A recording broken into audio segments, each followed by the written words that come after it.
everybody. Thanks for listening. I'm MarketingMel, otherwise known as Mary Ellen Miller or Mel Miller.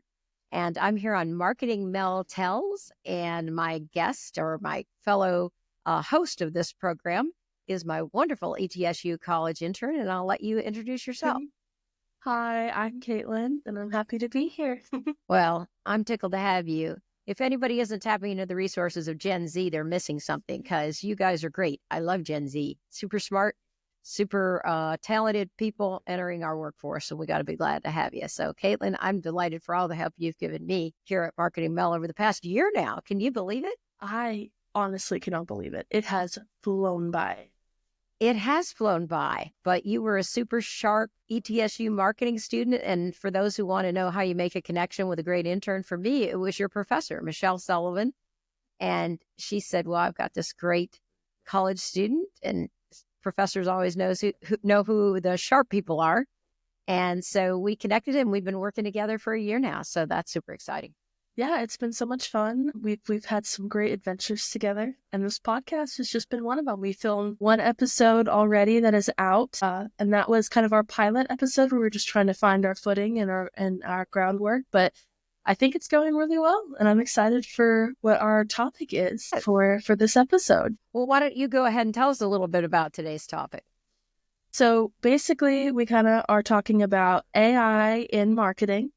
So just over the course of this episode, we'll be talking about the different types of AI, kind of how it affects the marketing and PR world today. We're also going to be talking about kind of some fears and concerns, but also some really exciting opportunities, and some just kind of how we've become desensitized to it, but in both good and bad ways. But I guess first we could talk about maybe some current events, maybe? My goodness. Well, of course, the big one coming up is Super Bowl. I'm always excited to see whatever's happening at the Super Bowl, you know. I'm sure we're in for some of the coolest ads going. Oh, we all are. I know. It's honestly, since kind of getting into the marketing world, I have been paying so much more attention to commercials and ads recently.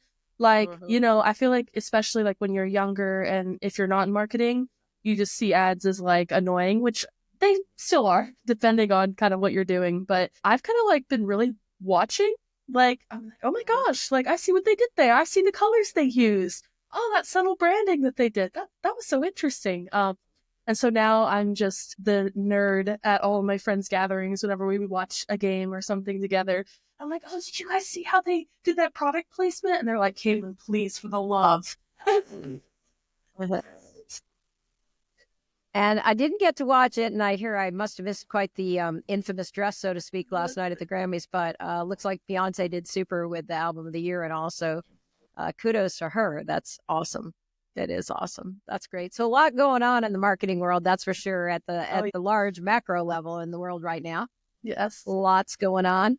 But you were going to share a little bit about AI, and you and I had a really neat opportunity to talk to your American Marketing Association club over there at ETSU. And we did kind of a joint presentation on how we both use AI either separately. My funny example was that I was standing in a grocery aisle trying to get a comparison between two different wines. Well, actually, I think it was several different red wines. And I'm like, tell me which one I would like more. Tell me describe these to me. I think those were the kind of prompts I was using. And it came out with a fabulous description of the various varietals, I guess you would say, and gave me, you know, with that description, okay, this is the wine I'm going to want to pair with whatever I was making.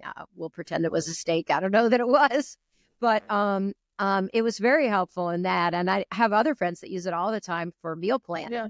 There's just some really basic stuff that we can be using AI for. It doesn't have to be on a really grand scale or anything. How about you? So our life group for the church I attend, we are doing a little Valentine's Day thing just kind of for fun. And I kind of had an idea for like kind of like a speakeasy night roaring 20s kind of theme party, because I was asked to kind of plan the general idea. And when I tell you that AI, I just kind of like talked in a little bit of an idea. I'm like, oh, can you help me come up with some fun names and some fun venue? This AI spit out, when I tell you, like a 14-page document worth of recipes, cocktail and mocktail recipes, themed decorations, dress wear. It spit out an invitation for like how to design an invitation that gives all the information. It spit out like, talk about, what games you're gonna, play. What kind of games did you have in mind? I was like, I haven't really thought about games. Here are some of the general ideas. And it came out with themed games and party games for this event and like 14 pages worth of stuff. And I was shocked. But I'm like, I mean, they were really good ideas. I mean, I didn't take everything it suggested because some of it was a little repetitive or a little like not kind of the vibe. But the idea that it came up with these named mixed drinks and like all the ingredients you would need and all this stuff, it was incredible. And I was like, wow, okay. Definitely if you're into like party planning or, especially in marketing, when we're talking all about, events and like we went to the chamber event and all these different things, like all of that can be really, kind of enhanced with AI. It gives some really good ideas. That's fantastic. And I did put the new app that we all heard about, a week or so ago? Oh, yeah, DeepSeek onto my phone. And it was funny because you're like, did you read all the things about it? No, I didn't read them. I just put it on there. Probably being spied on, I'm sure. But anyways, it was really fun to try. And it came out with some super good answers. Was it the newsletter name? I think we were putting through DeepSeek.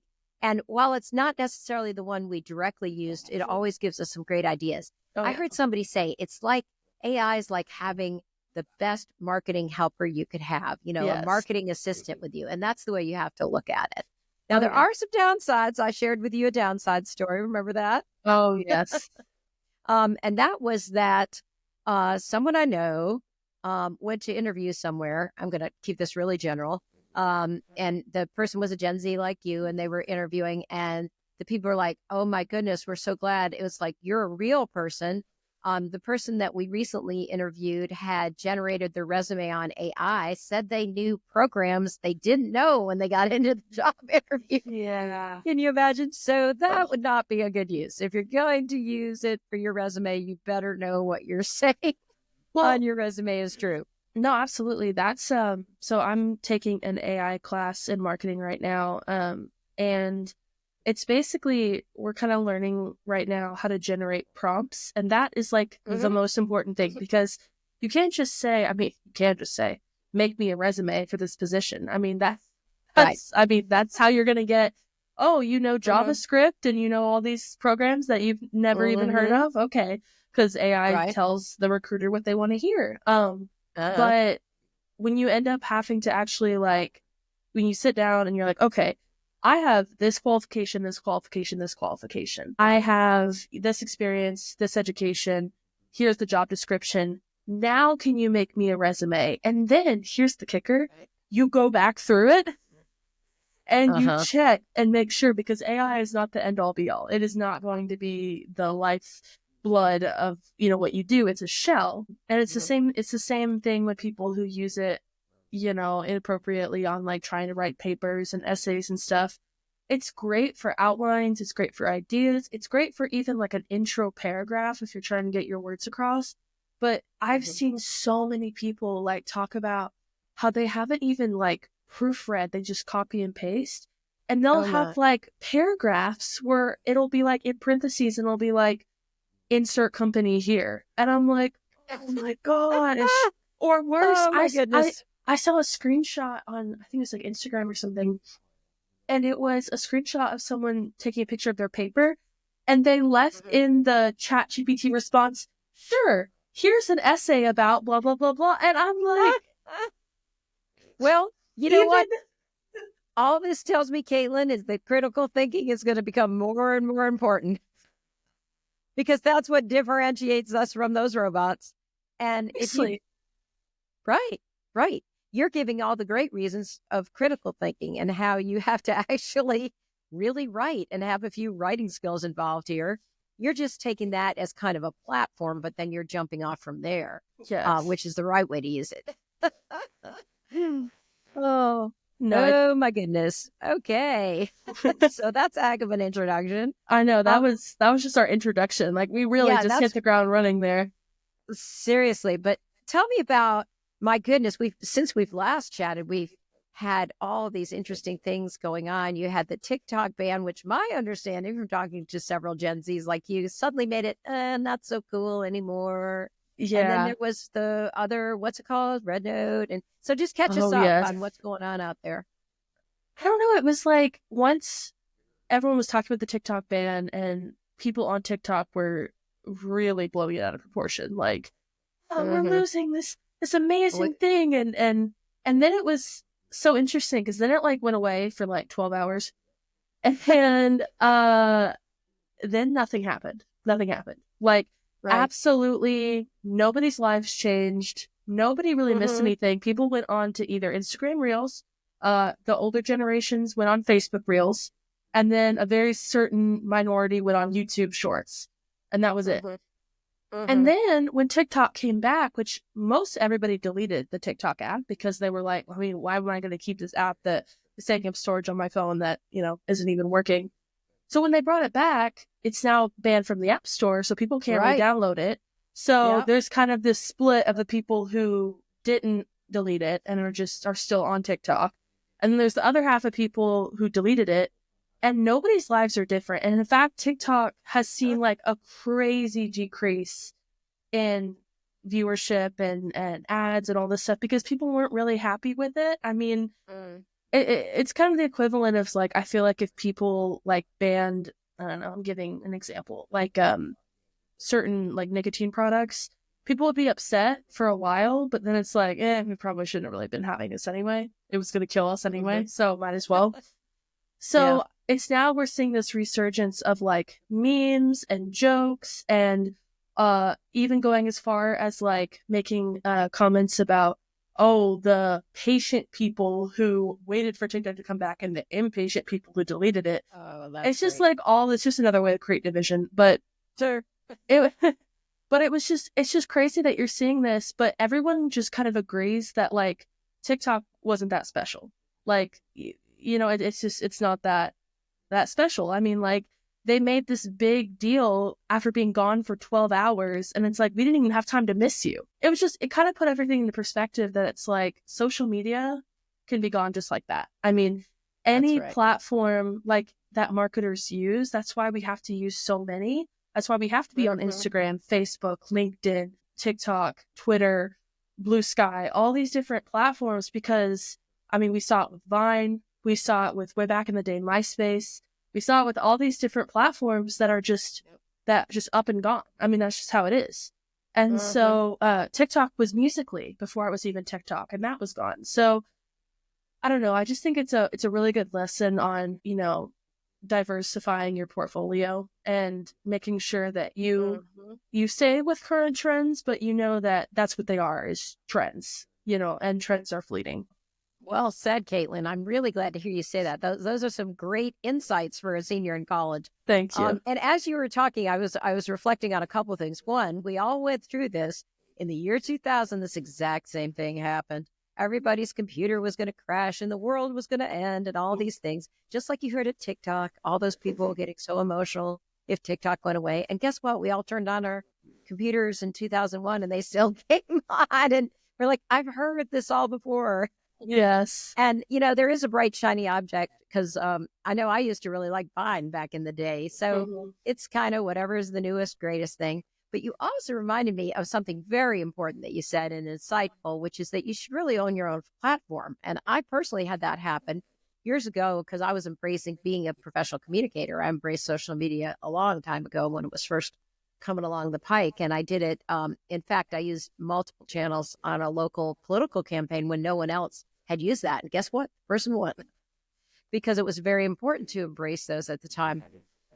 But I remember that I would go on the local newscast because that's my background every night at 5 o'clock for, I don't know, quite a while. And I was giving these updates that I called Social Media 101. Well, and this is the lesson we learned for our listeners, I did not save those videos onto my own drives and my own owned spaces.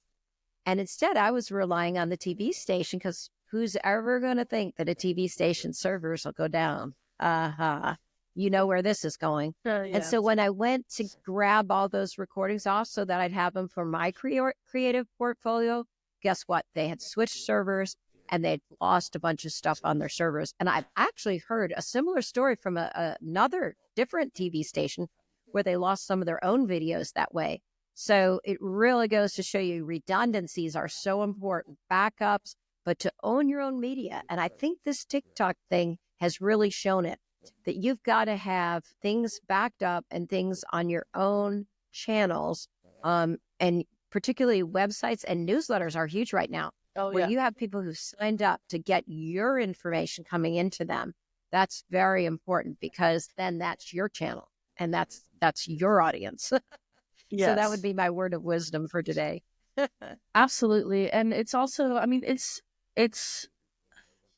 I understand and I have more sympathy for people who have like made their careers off TikTok, or like I know some artists who have gotten kind of their big breaks so far on TikTok. There are people who get paid tons of money. I mean, I know TikTok doesn't pay that much, but when it's pay per view and you get millions of views, I mean, you make a living off TikTok. But you know, a lot of these people are having to switch to YouTube or Instagram or other platforms or whatever. So I completely understand that level of fear and discomfort. But like you said, that's why it's so important. I feel like it's underrated now to have a website or have a space that is yours, that isn't on social media. Or, you know, even your own YouTube channel. I feel like YouTube's going to be around for a very long time, and they have features where, you know, you can download your videos and whatnot. But it's just, it's a time of uncertainty. I think we see that a lot in just every aspect of our world right now, is there's uncertainty. And I think people want that security. And unfortunately, that social media and platforms are not going to give it to you. So I just think that's why, as marketers, and like you said, just like that, you can lose all of your hard work. And so I think now, you know, we have to be responsible and not just put all of our eggs in one basket and leap into this new social media. And instead, we really have to kind of, you know, diversify, if that makes sense. Like you're saying, sometimes some good old-fashioned channels like your website, like your newsletter list, are really important for staying in touch with your customer base. Absolutely. So good points. Good points. Yes. Let's see. What else are we going to chat about here today? I guess, first of all, I need to remind everybody that the theme of our podcast is building community, one connection at a time. And we sure hope we're doing that.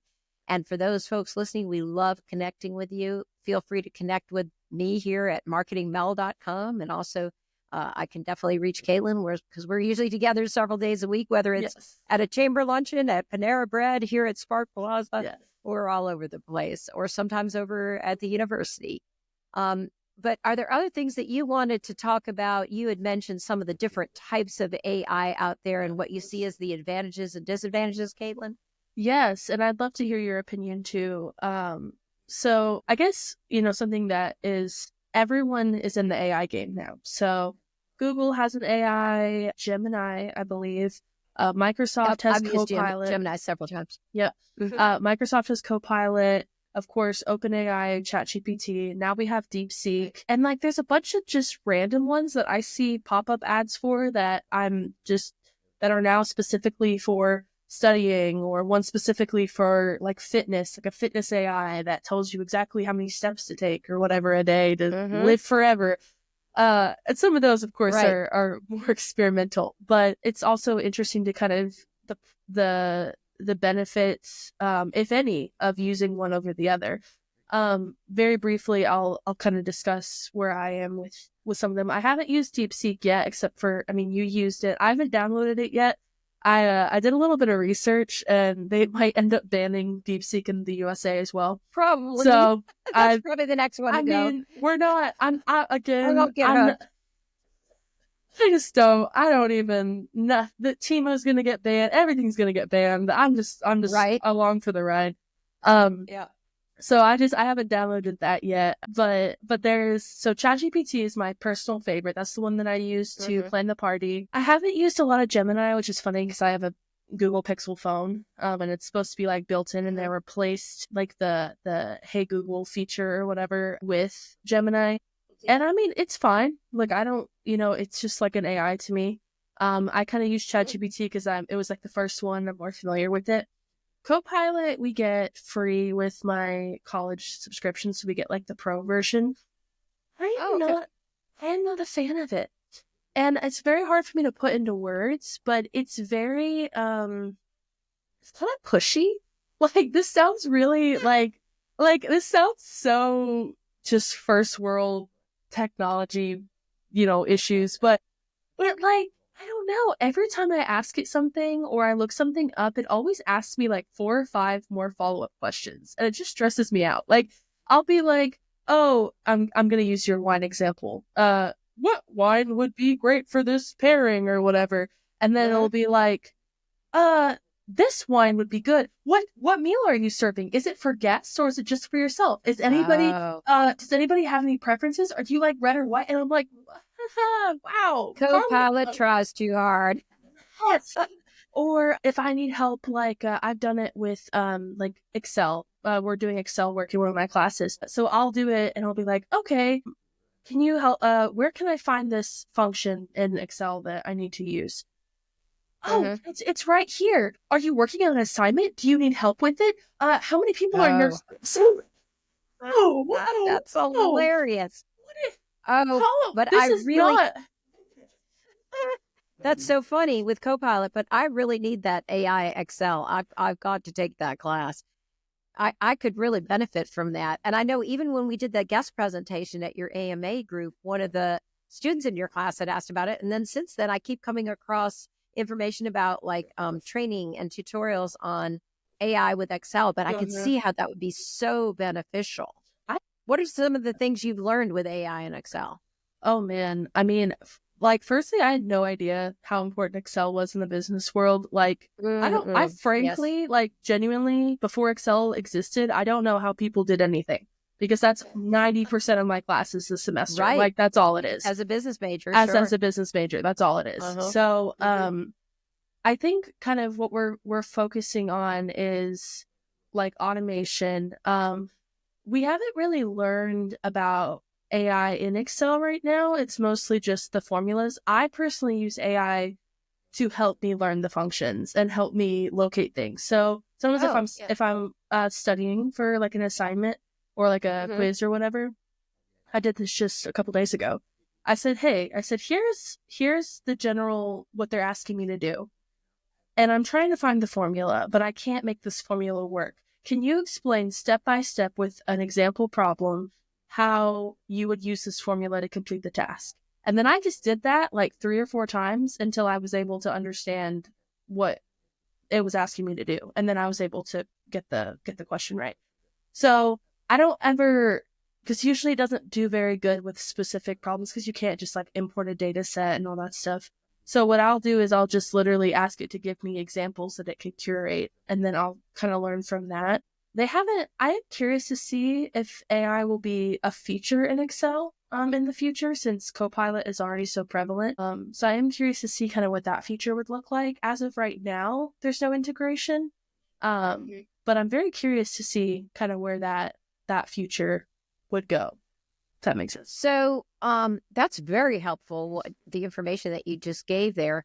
How then I need to use it for project management. And I know that there's a Gantt tool in there, but I've never even used it, and I really need to start using it. So what kind of prompts would you use in talking to Excel? Would you use, first of all, Copilot to do the prompts? And then you're a little anti-Copilot right now. I'm just not a fan of it. I just don't like it. Is very pushy.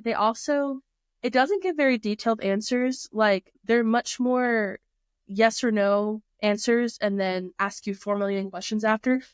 Whereas if I give a simple question in chat, they'll give me 14 pages of information. So I personally recommend ChatGPT for that. Honestly, like if you could you give me an example of maybe something you'd be trying to do? Sure. So like a Gantt chart takes your project, and well, first of all, it's broken out into multiple parts, right? Any project has many different layers, but then from there, it'll show you like one is a critical path, which is very time bound, and it's kind of the linchpin to your project. And then there's many other steps within a project as well. And I'm trying to figure out, I've seen Gantt charts, I've read Gantt charts other places, but I've not made them myself. And I know that Excel has it within it. So I was wondering what kind of prompts you would use. Say, hey, I have this project, which this is a real example. I have a project right now just broken out into spreadsheets, just into Excel spreadsheet. Well, there's so many multiple parts that I need it much more divided in the way I described to you. I need to see, okay, this project that's in July is going to be one thing, and this project for March is another one, and then its various steps within it. So how would you prompt ChatGPT to provide that on in Excel? Yeah. So something like that, we kind of learned about remember back in elementary and middle school, you learned about diagramming sentences. So it's kind of like diagramming a prompt. Yes. So you need great example. You need a subject, you need an objective, you need a limitation. So you would say something along the lines of, rather than just saying, can you organize these into a good chart or make this more efficient? You would say, take this chart, organize it by month or by date or by whatever you're trying to do. Then give me the most efficient pathway to complete this in the time required. And then tell me how to format it in Excel to show to my supervisor or my client or whatever. Yeah. So that's why you're giving it a limitation. You're telling it, only do this project and only do it in this way. You're telling it exactly how to format it. The more specific you are, the better. The class I'm doing right now, we have it like it's like a simulator. So you work on prompts and then it gives you a grade of how you can make it more specific or just make the prompt a little bit better. And that's all it is giving it objectives, limitations, proper, constraints to make sure that it's, going to give you the best possible prompt. So like another example, if you're using it, I just know some people like to use Excel for budgeting, right? So you can do, okay, here are all of the expenses and just overhead costs from this period to this period. And then you could tell Excel, from this period to this period, I want you to tell me what the most expensive cost was, the most often reoccurring cost. Tell me ways that I can lower that cost, and then tell me how to organize it in Excel to make it easy for my boss to see. And then just things like that. And then usually it'll answer all those questions like 1, 2, 3, 4. And so it kind of makes it also user-friendly to be able to look at it and see it as well. So I know you said you like Gemini a lot. Have you noticed a particular difference in any of the AIs that you use? Do you have a favorite? Gemini is the one I've used the most.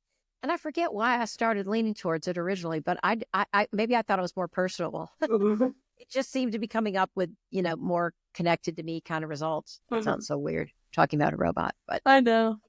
And then, but I do know when we were funneling into DeepSeek the other day, it actually, DeepSeek, it was helpful and it's handy. Here, I've got it right there on my phone.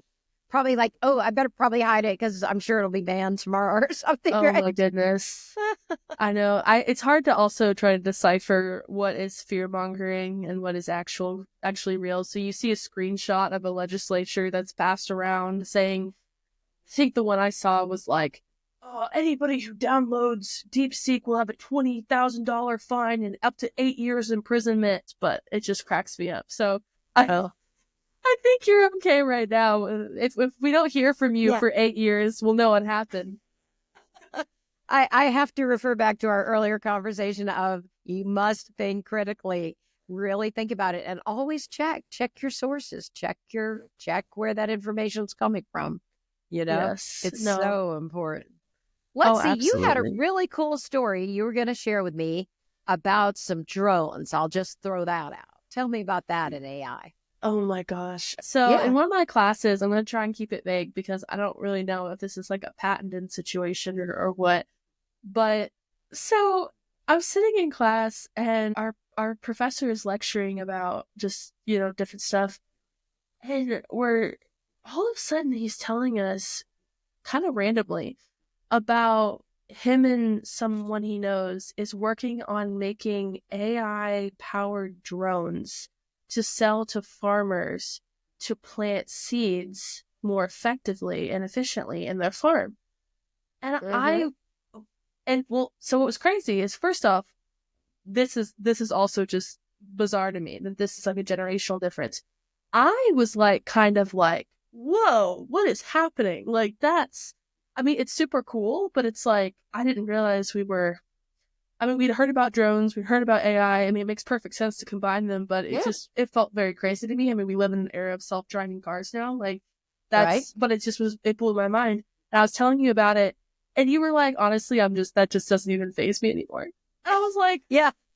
That's pretty what? bad. But like I said, I could go I went way back to the example of 2000. Like, it's like, I guess you get hit a point in life where you've just seen it all before. But Yeah. in that one, I thought that was actually amazing. They probably use an Excel spreadsheet, no doubt, in connection with their AI, because they're going to have to figure out what plots of land. I mean, just think of all of the Oh, yeah. things involved in where that seed's going to have to. Is the seed actually coming out of the drone? I mean, is the drone literally flying overhead and dropping the seed? I mean, it wasn't really like, I mean, again, it might have been like a patented thing, so I don't know, but Mm-hmm. it was just, it blew my mind that like that's where we're at already so quickly. And I just think it's funny because a lot of, at least a lot of people in a little like Gen X and millennials joke a lot about, it's past 2015. Where's my Back to the Future reality? Like, I want my flying cars and I want my hoverboard situations and all. And I'm like, okay, so I understand that, like, I mean, that'd be really cool.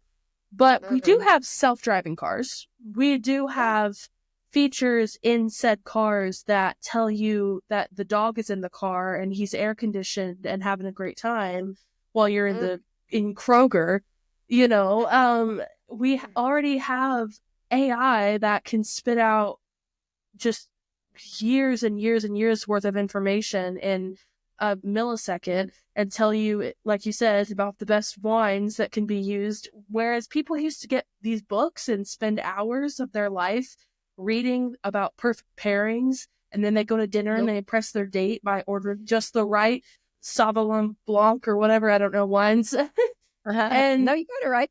oh, thank you. Sauvignon Blanc. Thank you. And so just, it was like this big deal, and people spent years of their life dedicated to learning this hobby. I mean, wine tastings were like a big thing. And now your average Joe can walk into Kroger and pull out their phone and be like, oh, what wine do I serve my date for dinner?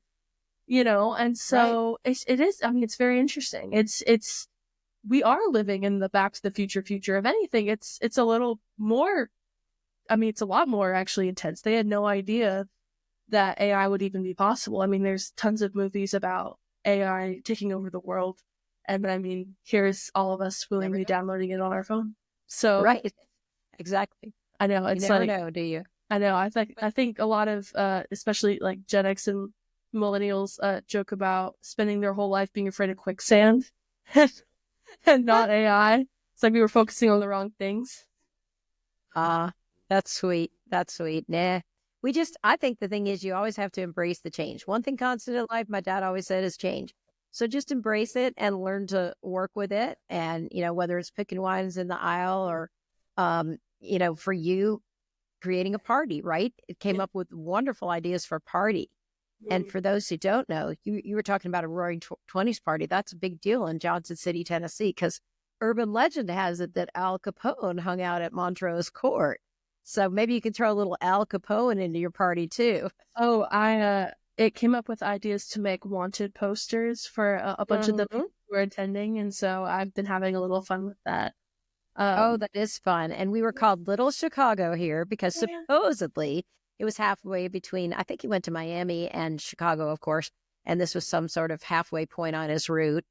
Whether this is true or not, I have never seen it verified, but it sure makes a fun urban legend that Oh, he was at Montrose Court and he supposedly was in the room where you can see all the way around, of course. of course, that's so much So there fun. you go. You can make that part of your Roaring Twenties party as well. No, absolutely.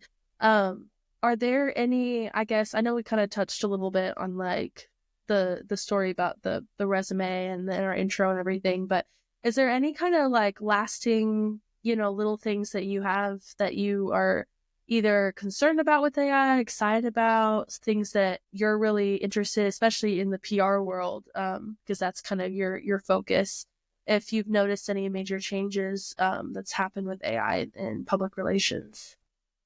Well, I think it's almost changing daily. There's always new and additional information. I know that I've just signed up, and we'll have to do a podcast after I learn it, for an AI and ethics webinar coming up. So I think you'll see a lot of continuing changes and information. Again, I would just say that I'm trying to learn all I can and use it when I can. And we certainly use it just even as something as simple as our newsletter, which, by the way, shameless plug here. If you want to be on our newsletter list, MarketingMel.com, and we'll be glad to put you on it. But we have a great open rate. It went out last Friday, and it's already way over 65%, I think, which is a huge open rate on a newsletter. But you always want to have people on your list that actually want to be on there. That's a very important thing. You need to have signed up and be interested in whatever the marketing and PR tips are. And I appreciate you helping me with that newsletter. But I know that you and I tend to feed in a name.